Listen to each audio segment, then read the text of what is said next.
সারা দেশব্যাপী মাদকের বিরুদ্ধে যে সামাজিক আন্দোলন গড়ে উঠছে চরণদুলো তার বাইরে নয়। সুতরাং চরণদুলো গ্রামবাসী আজকে এই মানববন্ধন করে প্রমাণ করতেছে যে মাদক যত যারা বিক্রি করে বা এই করে যত শক্তিশালী হোক আমরা তা প্রতিহত করব।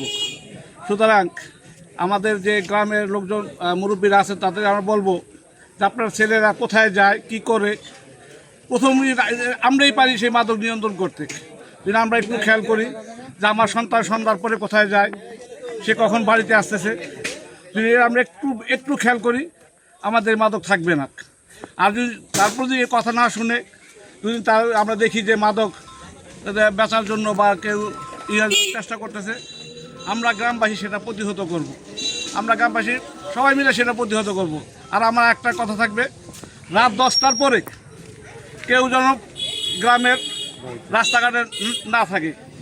কেউ যদি রাস্তাঘাটে থাকে আমরা বাইরের লোকজন যারা আমরা সন্দেহ করি যে এই লোকগুলো হয়তো যে ওরা একটু মাদকের সাথে বা বিভিন্ন অপরাধে জড়িত থাকতে পারে, যদি থাকে আমরা স্বপ্রণোদিত হয়ে তারা আমরা থানার আইন সব শৃঙ্খলা বাহিনীর কাছে আমরা সুপর্দ করব।